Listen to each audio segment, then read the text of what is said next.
Okay, hold on. I am listening to my wife back out of the driveway. Hold on. It's a beautiful sound. Her RAV4 is in reverse. Okay. It is vanishing from sight. Okay. She's headed to yoga. Okay.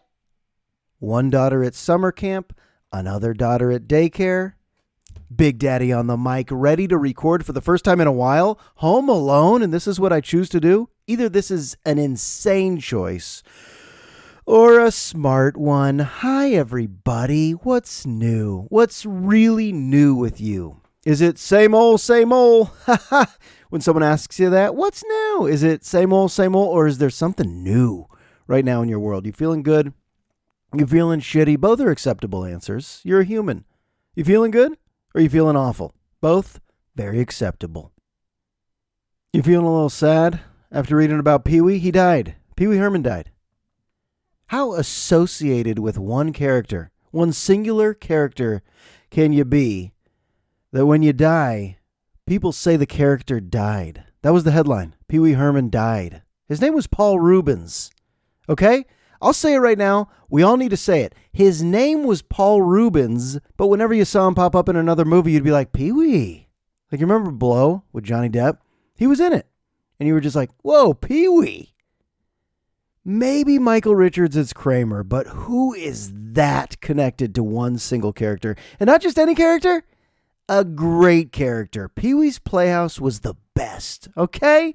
The best. And I'm talking about a kid from the 80s who didn't like cartoons. I know, very rare. I think the only cartoons I've ever liked are The Simpsons for a few years, Family Guy for a few years, South Park, the adult cartoons with adult content. But I was not a little kid watching cartoons on Saturday mornings. Instead, I like Pee-wee's Playhouse with Lawrence Fishburne, with Phil Hartman, with Jimmy Smits. Honestly, look at the cast. It's crazy to think how many stars came from Pee-wee's Playhouse, but it was so damn good. It was so damn good. Pee-wee's Playhouse. Mecca-lecca hi, mecca-hiney ho. You remember Pee-wee's Playhouse Saturday mornings? And then I think Saved by the Bell was Saturday mornings, and then wrestling came on Saturday mornings, and all my friends are watching Snorks and Smurfs, and I'm saying, I'm good. They're watching the Jetsons and Hanna-Barbera, and they're watching all sorts of Heathcliff and Garfield, and I just want to see Pee-wee with the big foil ball or the rubber band ball. And I liked his laugh, and I liked his house, and I liked his chair, and I liked his floor, and I liked his movie, The Big Adventure, searching for that stolen bike. And I did not like when he got caught beating off in a movie theater. I didn't like that. So when I say, how could one person be so connected to one character? Also, how could one person be so connected to one masturbation session? I know he did it in a theater. I know, you shouldn't do that. Ever. Not just today. Like today, people go, what are you doing that in a theater for? It's available on your phone. You went to a porno theater and then pleasured yourself and then got arrested, and then your mugshot was all over the magazines that scared a little boy named Josh Rosenberg because he thought you were really Pee-wee Herman and not a guy who beats off in a movie theater. No one should be a guy who beats off in a movie theater, but if you are a guy that beats off in a movie theater, you really should not be known for just that, right? The man lived a whole life. He lived a whole life. Paul Reubens was a man. He was probably a well-rounded man. He had feelings. There were days where he was sad. There were days where he was happy. And unfortunately, he lost his battle with cancer that he didn't tell anybody about at age 70. So it is a really sad ending. You know, here's a comedian. He started with the Groundlings. Here's a comedian who wasn't able to laugh at himself because he was sad, so he didn't share the news. So it comes out now, and people are like, what? He was sick? He had cancer? Yeah, no one knew, because a lot of comedians can laugh at their ailments, and they can laugh at themselves in many ways until it reaches a point where they're just like, this isn't funny. I don't think anyone has to know what's going on in my world. So rest in peace, Pee-wee. Speaking of revealing something about yourself, something super sad about yourself, and then being able to laugh about yourself, if you have Apple TV, I just finally got Apple TV, but the Michael J. Fox documentary is so good. It's so sentimental. It's so sad, but he was diagnosed with Parkinson's in his late 20s, and he waited about 7 or 8 years to finally tell people. Think about those 7 years where he was concealing his shaking hand or certain movements of his face or how he would stumble when he walked, and he was concealing it because he had a rhythm to it. He knew when he would shake, so he'd make it act like he was intentionally moving it or checking his watch. It was just a science behind how he would conceal it. But then when he revealed it, he was able to laugh at it. You saw him go on all these shows from Letterman to Leno, making jokes about it, and even Curb Your Enthusiasm when he shook up the soda for Larry, and he learned to laugh about it, and he still can. He has a lot of humor in his life. He has a lot of support. He has a lot of love from his family. If you haven't seen it, the Michael J. Fox documentary is so damn good. It's a movie within itself. Like, the way it's produced is perfect. It's a perfect documentary, a 10 out of 10. But because he learned to laugh at it, I think he's able to deal with it. Whereas Pee-wee, if you can't tell the public, hey, folks, I have cancer and life is hard, then that much just wear away. At least for me, I can't bottle anything up. I have to express myself. I'm a sharer. Obviously, I'm doing this podcast. I'm a sharer. But some people, they just keep it in. And those are the people when you say, hey, how you doing? They go, fine, same old, same old. How are you doing? I'm good. How are you doing? No, you're not. We're not always good. We're allowed to tell people, actually not so great. And it doesn't mean you need a therapist. It doesn't mean you just have to talk people's ears off about all the things in your life. But it's okay to tell some people once in a while, friends, family, whoever is in your world, that, you know what, I'm struggling. And then there's some weird science behind how that makes you feel better. Just saying your problem out loud. There's weird science with Kelly LeBrock. What happened to her? But there's weird patterns of our behaviors that we'll never understand. I mean, we could read books like Sapiens and understand how we've evolved and our thinking patterns. We could read about psychology and self-help books about the patterns of our ways, but really, we're like clueless a lot of the time. We're clueless because I think for two reasons. Number one, we barely understand our upbringing, right? Those first 4 years when you don't have memories and you're being shaped, and then that all comes back to haunt you later in life, and you're like, why do I feel this sometimes? It's probably unresolved traumas. You enter the world so pure, and then the world has some challenges. And then when those catch up with you and you start to realize, oh, maybe that was unhealthy. Maybe that phase of life was unhealthy. Maybe that person in my life was toxic. Then you start to piece together your life like it's a puzzle.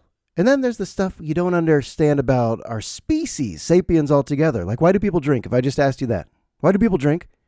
Why do people drink this poison called alcohol? Why do people celebrate pretty much every event? Not everybody, but most of the people that, most of the adults, probably drink socially, moderately, or a good amount, or a lot, or suffer from alcohol addiction or alcoholism, right? I mean, you probably know one or two people that just abstain, not because they're sober, but just have decided, I'm not going to drink. I'm an adult who's not going to drink. But why do most people drink? Do you know? Have you ever even cared to understand it? It turns a lot of good people into wobbly people. It turns a lot of healthy people into battling diseases, brain diseases, cirrhosis, anxiety, depression, erratic behaviors, inability to drive a vehicle, not able to control moods. Why would people drink a poisonous substance? Sure, it's in the form of maybe something that's on TV that looks fun, like beer, or maybe you're on a wine tasting trip throughout Napa, Sonoma, and it's fun and it seems regal and fancy, and oh, this is a wonderful varietal. Or maybe you're boozing at a country concert and having some whiskeys with your friends, and it's packaged in a way where everyone's doing it and it feels good in the moment, right? I understand. There's a lot of follow the leader. If you have an older sibling who made it look cool, or you see it in pop culture and it looks cool, you follow the lead. You follow the lead. We're all sheep. We follow the lead. But why? Trace it back millions of years. I had to know. I think I've been confused for 15 years. Honestly, I've been confused. Why do people do this? And there's a lot of theories. Even if I ask you right now, what comes to mind? Why do you think people drink alcohol? Why hasn't it been filtered out by evolution? Something that creates so much disease and struggle. And we're in a country that even tried to prohibit alcohol. What did they call that period when they tried to prohibit alcohol? What was it called again? I forget. Oh yeah, prohibition. The history of prohibition is crazy, right? Because our country drinks. Kate Julian is a writer with The Atlantic. And if you've never read this article, it's called America Has a Drinking Problem from a couple of years ago. It answered all of my questions.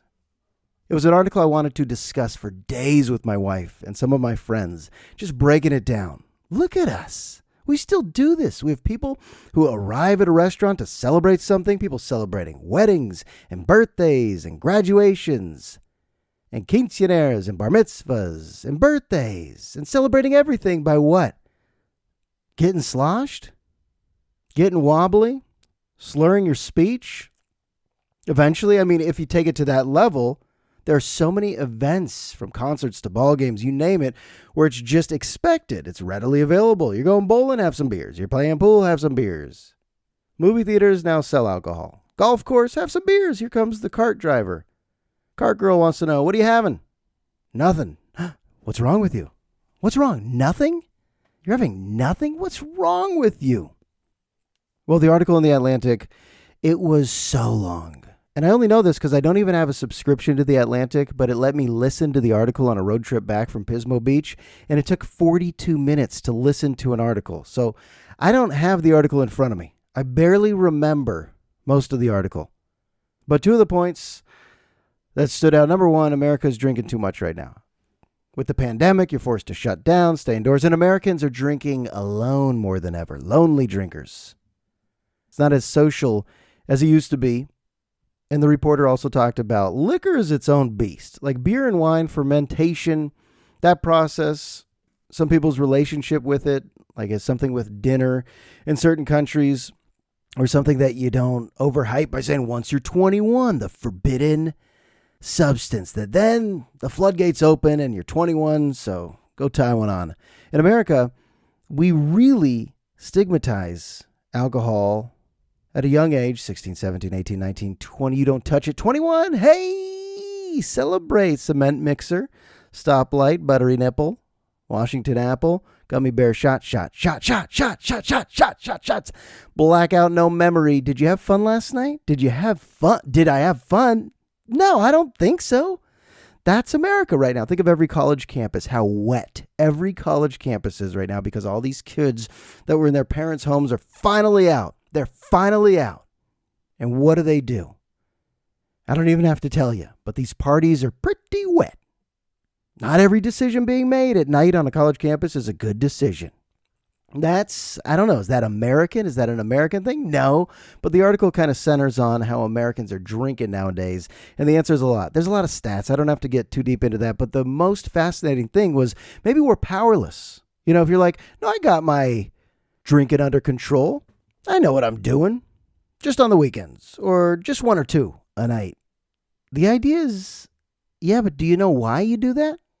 Is it to unwind? Is it to de-stress? Is it to socialize? To be a little more uninhibited? What are you drawn to? Or are you unsure about why you have a taste for that and why you have a desire? Because I've been confused.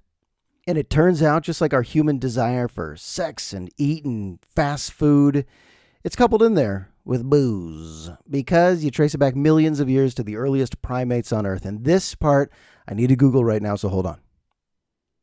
All right, here it is. So there is an enzyme that we are able to digest, ADH4. We're able to digest alcohol and even appreciate this ethanol effect in some words I can't pronounce.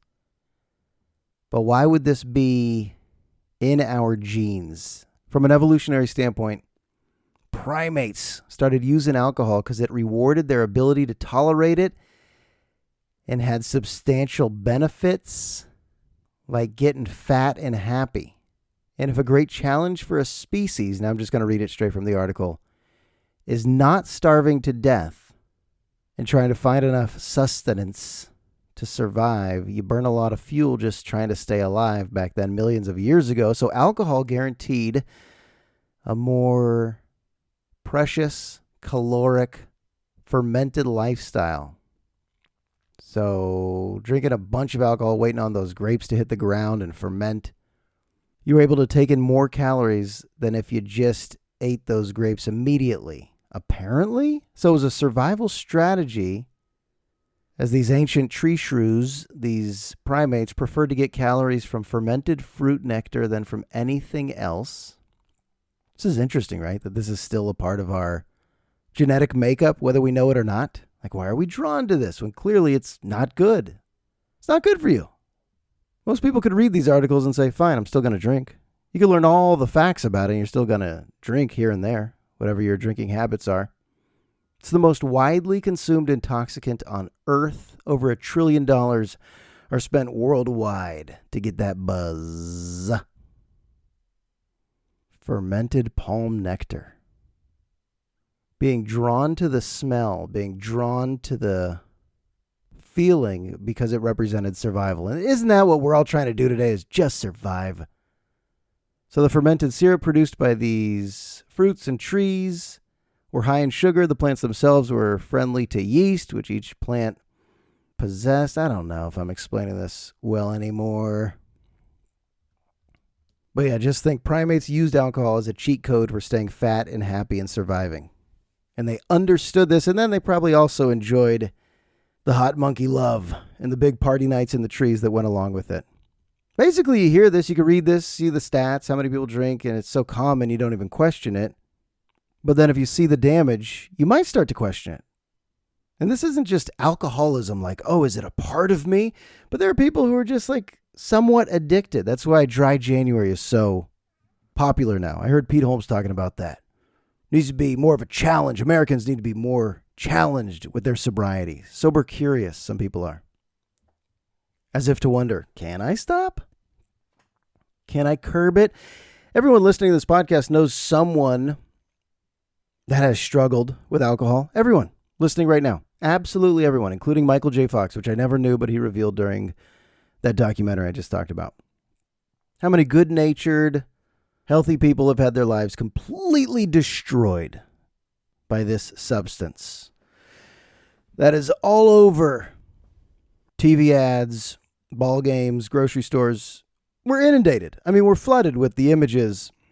And I'll admit, it looks good to me. When you go into a bar, every bottle just glows off the shelf. It all looks good to me. We took a trip to Napa this summer. Those vineyards are stunningly beautiful.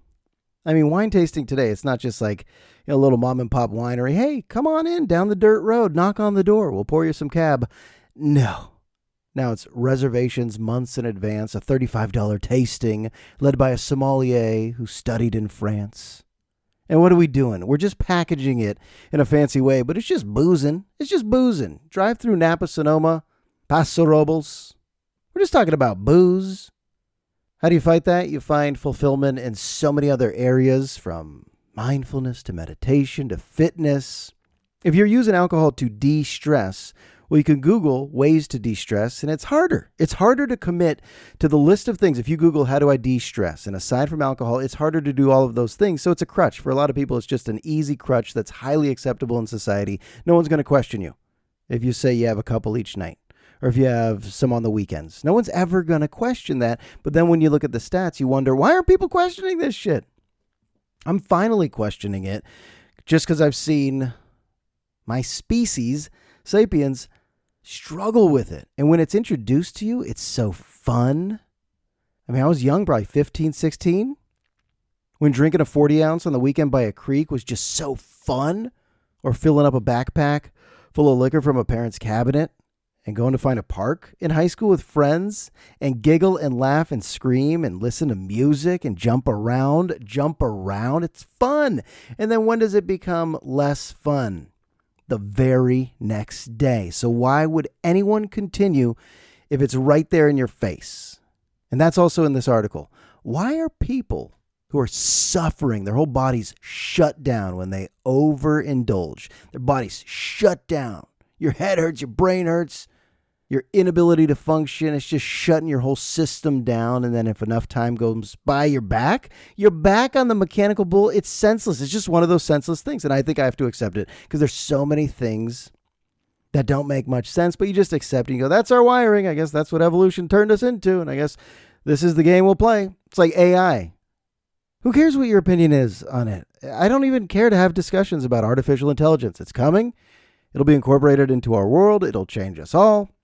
I think it's because humans don't like to make mistakes, and we're trying to create some software. We've already created some robotics. I'm just using words, folks. Robotics and software. You could clearly tell I don't understand AI, but it's coming. It's here. It's going to change our lives, everything from the arts to the world of science, transportation, how we eat, how we think, how we communicate. It's all going to change, and people are going to say it's improving everything because we don't want to make mistakes. We're clearly flawed. But I also realize I don't care to talk about it that much. Some people are so excited with ChatGPT, and hey, have you heard what we're going to be able to do? I don't care. I mean, it's coming.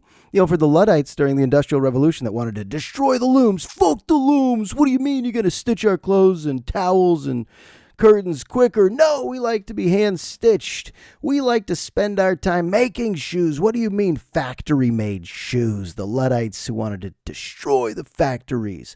We don't like this idea. You could fight it, Luddites, but it's still coming. You don't have to enjoy it, but it's still coming, you Luddites who are soon going to have to shop at Mervyn's, where your clothes were stitched by machines. And your grandma who used to stitch everything was put out of a job. How many of you listening right now are going to be put out of a job one day because of AI? Raise your hand, all of us, right? We're probably going to lose a job and then have to take a job in a different field because we'll have to learn about AI. You can't be AI illiterate anymore. By the time I'm in my 50s, 60s, 70s, everything I'm doing right now will be obsolete, so I'm going to have to learn it. But right now, it's not fun to talk about. Why are you talking about it right now? Good point. Subject change. I was golfing the other day. Hadn't golfed for 5 years. And folks, I'm decent. I'm not good. I said decent, but I'm not bad. Okay? And when I go golf, it's 4 hours outdoors, so it's always healthy. Even if you're playing poorly, it's always healthy to go golfing. And my equipment sucks, and I can barely focus on some holes, and I get tired quickly. And I went out with my buddy Oscar, a fellow teacher at TL, and I thought maybe they'll just let us go out as a twosome. But no, we walked up to the tee, and a guy with his sweet wife comes up to us, shakes our hands, and says, "Hey, I'm Saul. This is Linda. We'll be playing with you."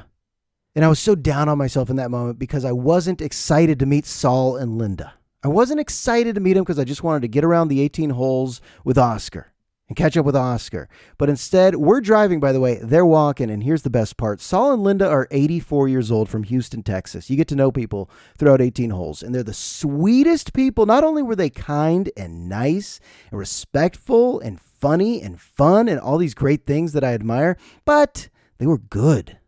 They didn't have one bad shot. Here I'm just spraying the ball around the course. What did you shoot, Josh? A 94. So it was a decent round for me because if I'm in the 90s, I'm fine. My buddy Oscar, not so good, folks. Not so good. He needs a swing coach. And is he going to be upset that I said that on the podcast? No, he doesn't listen. So Saul and Linda are playing A-plus golf because they've probably been playing for 60 years. They're amazing. And the conversation's good. And I was like, what is with me where I don't want to meet Saul and Linda? And realizing that these people, from the Bronx originally, got a job with Standard Oil in Texas and moved the family, and now they were visiting grandkids in Marin County.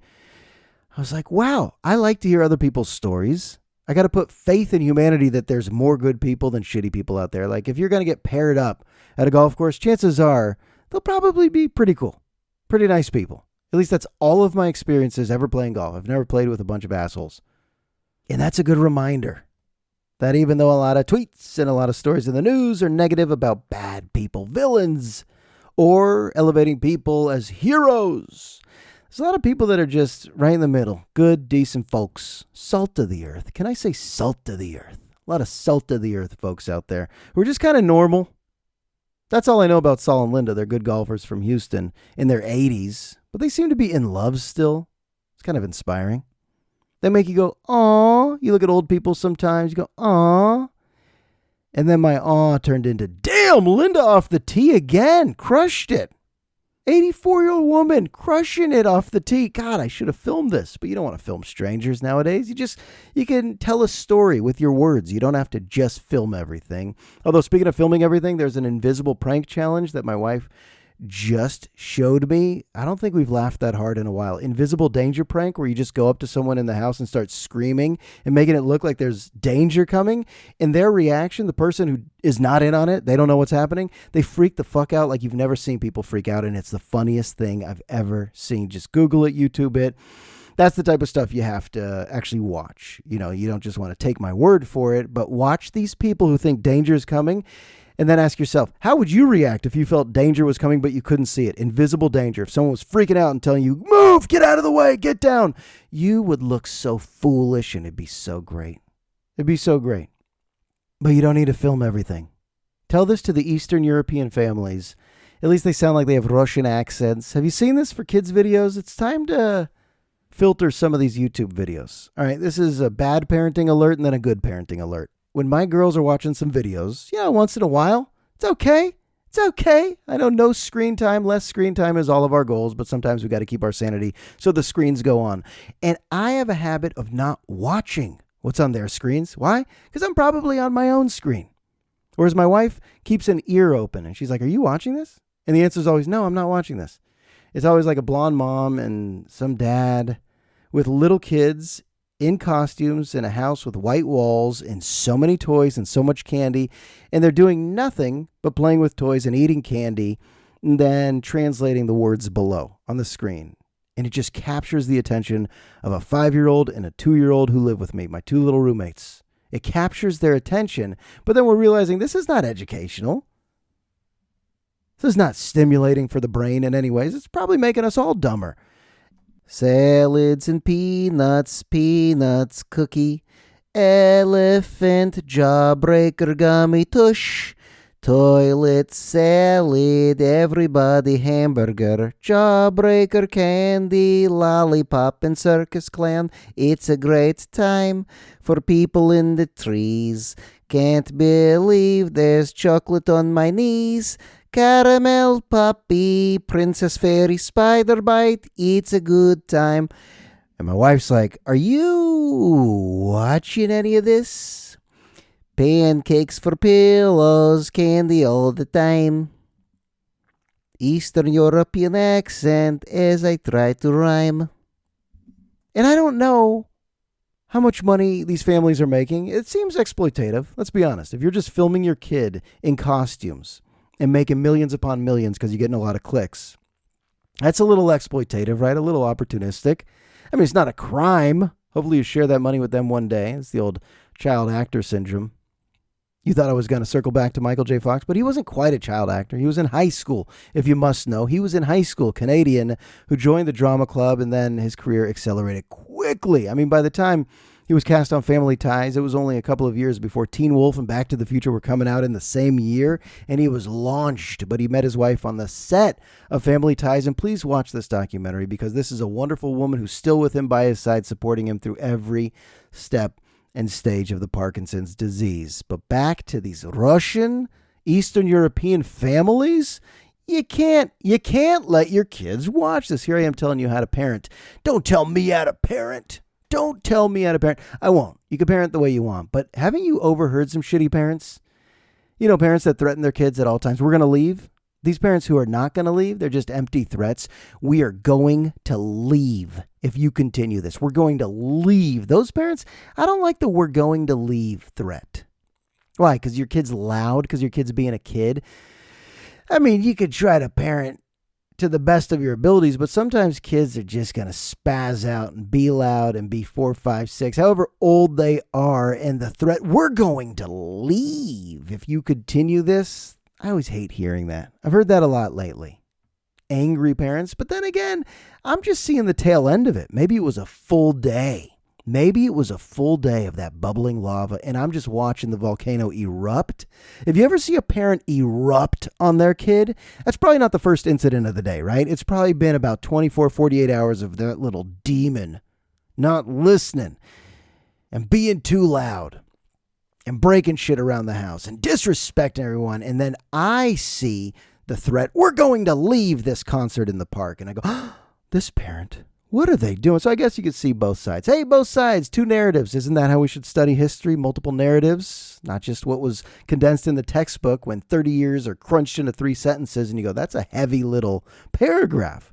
Wow, they fit the 1940s into pages 333 through 335 and then answer these questions. And then, did you learn it? Did you learn history that way? No, but I guess I had to cram my brain for a test. When do you start enjoying history? I don't know. For me, probably, honestly, when I started teaching history. And now the way I like to read about history is within the realm of a comedian describing their life. I like memoirs. I'm reading the Ricky Henderson book right now, Howard Bryant. It's so good, but the first 50 pages are all about the history of Oakland, which I was so curious about. I knew nothing about Oakland. You drive through Oakland today, you go, how did it become this? It's like Gotham City in some parts of Oakland. Oakland has become such a slum in some areas. It's fine in other areas. All right. I know some people just love the town, and I kind of love the town. But there's some areas where you go, what happened? What happened? And Howard Bryant has captured what happened in this Ricky Henderson book, which is not about baseball yet. It's just about the history of the Great Migration and redlining and all these fascinating and sad racist topics that you're like, how could this happen? And now it's 2023 and very little, let's be honest, very little is being done. All right, these politicians who all campaign with, I have the solution, I have the answer. No, you don't. No, you don't. You don't have the solution. You don't have the answer. You have a lot of gel in your hair and a suit and a tie and a lot of people holding posters and chanting your name at a rally, but you don't have an answer, right? You're just playing the same game that every politician's playing. But it's amazing how many people can be convinced during a campaign or during the early stages of a campaign that, you know what, I found the candidate that really reflects my ideals and my values and my belief system. I don't know if I've ever found a candidate like that where I would go to a rally and hold a sign and scream and cheer. But you see it a lot. They fill stadiums. Oh, human behavior that confuses me. Social norms that are acceptable throughout the years that confuses me. I guess I do live in a confused state, but I've accepted it. That's the key. Accept it. Accept it. You know, when I hear people are so upset about something and it's systemic, and you could be an activist. You could do some community service and volunteer your time, which is amazing and it's commendable. But if you don't see enough change within your lifetime and that causes you to live a miserable life, perhaps there has to be some level of acceptance. Even the shittiest of shitty things, you kind of have to accept at some point. That's a tough thing to swallow. That's a tough pill to swallow. And how many pills do I swallow a day? Riboflavin, magnesium, Epicor for immunity, lysine for skin and gums, Lavoxythyroxine for my hypothyroid. I think I have an enlarged prostate. I got a blood test today. I went to the lab today at Kaiser. My wife was watching me take pills today. I'm only 41. I take a lot of pills. And these aren't like prescriptions. These aren't like, true meds that are prescribed. But it's just like I'll go to CVS, Rite Aid, and I'll swipe some shelves. Okay, folks? And you should be taking magnesium too. Gummy zinc? Why not? I haven't gotten sick all summer ever since we got away from the mold. And they, remediated our house. I haven't been sick. I was sick 13, 14 times this past year. And now I'm feeling good. Don't you hear it? Don't I sound healthy right now? How can I prove that? How can I prove how healthy I am in this moment? I've already been to the Y. I've already showered with the old men at the Y. I've been in the sauna. I've been in the hot tub. I've lifted some weights. I shot some hoops with some varsity ballers. Okay, folks, I did some dips. All right? I'm going to watch the Steph Curry documentary, and I'm so excited for that on Apple TV. I went to Red Dragon Yoga and did a class that kicked my ass to the point where I'm like, I shouldn't do classes like that because it wasn't yoga. I don't know if it was called Pilates, but it was just someone telling me to pulse and dip and grab those weights and pulse and dip and get on your mat. And my wife bought me a $7 mat from Grocery Market Bargain Outlet. And it's a good mat, but it got slippery, so I was slipping all over the place. And there weren't many men in this class. Red Dragon Yoga in Santa Fe. Has anyone ever heard of this place? It's amazing. They turned up the heat to the point where I was like, I'm going to faint. I'm going to wake up with a circle of human faces above me saying, is he okay? Is he okay? Is he okay? If that ever happens to you, that's the scariest shit ever, right? Blinking yourself to consciousness as a circle of human heads are saying, is he okay? Is he okay? Has it happened to me? Yeah, it's happened to me a few times. Okay, it's not a good feeling, but it didn't happen at Red Dragon Yoga. That's where my wife is right now. She's going to come home with such a red face, just like me, so sore. Where's your soreness every morning getting out of the bed? Where's your soreness right now? Back of the thigh and calves, and I'm pretty sure my brain's swollen. I don't want to do the classes anymore. The classes are a little much. All right, all these people that do all the classes from spinning, Soul Cycle to Orange Theory, you've surpassed me. I like my lane. I like elliptical, slow elliptical, where I read next to an old fella who gives me a wink because old fellas can still wink. I can't wink. If you're in your 40s, you wink at someone? No. That's alarming. But if you're an old fella and you walk by me at the Y because you want to do a set on the lat pull downs and you wink at me, I just go, oh, that's charming. That's a charming wink from an older feller. but I can't wink at someone. The wink is extinct. All right, what did we cover? Alcohol. We definitely covered alcohol, but I didn't even get to the article because I'm not an Atlantic subscriber, so I didn't really reference enough of that article. Oh, that's also a topic where there's no solution. America's not going to curb this alcohol problem either. Every other ad is making booze look so good. Have you noticed? Every show you watch, the lead character drinks in a way where it looks charming, like the old man winking. Even for my 40th birthday, I was like trying to envision what's the perfect, it already came and went, but what would be the perfect party? And I was like, Gatsby style martinis, someone on the piano, everyone dresses up, martinis. The conversation's good, martinis. You got a good playlist, martinis, shaking up martinis. And martini glasses are beautiful. And why are they beautiful to my eyes? I have no clue. You can't serve a martini in a coffee mug. It's not even a drink. That wouldn't even be appealing. But a martini with an olive, a couple olives or onions on a toothpick, it's a beautiful sight to my eyes. Why? I don't know. Why is a puppy good looking to my eyes? I don't know. Why is the sight of waves crashing at a beach beautiful to my eyes? I don't know. Whatever you're drawn to sexually, why are you drawn to that? You don't know. What do you want to be reincarnated as? That's a different question altogether. I think that's off-topic tangent. But for me, probably a hummingbird. Why? Because everyone looks at a hummingbird and they love it. Name someone that doesn't love looking at a hummingbird. When they come into a yard, everyone goes, hummingbird, and everyone looks. No one goes, who gives a shit? No one says who gives a shit when a hummingbird comes into a yard or an outdoor setting. That's it. That's how needy my ego is. I want to be a hummingbird where everyone's like, oh, we love it. We love the sight of this. All right, enough. Click, like. What am I talking about? Click like on this. There's no click like. Give me a good rating, huh? Give me a good review. And if you don't, that's fine too. I still love you. I really do. Thanks for listening to this mess. That's episode 216. It's now in the books. I'll talk to you soon.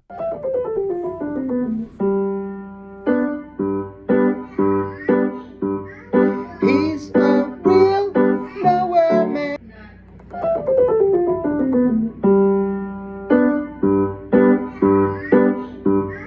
He's a real nowhere man, sitting in his nowhere land, making all his nowhere plans for nobody. Nowhere man, please listen. You don't know what you're missing. Nowhere man.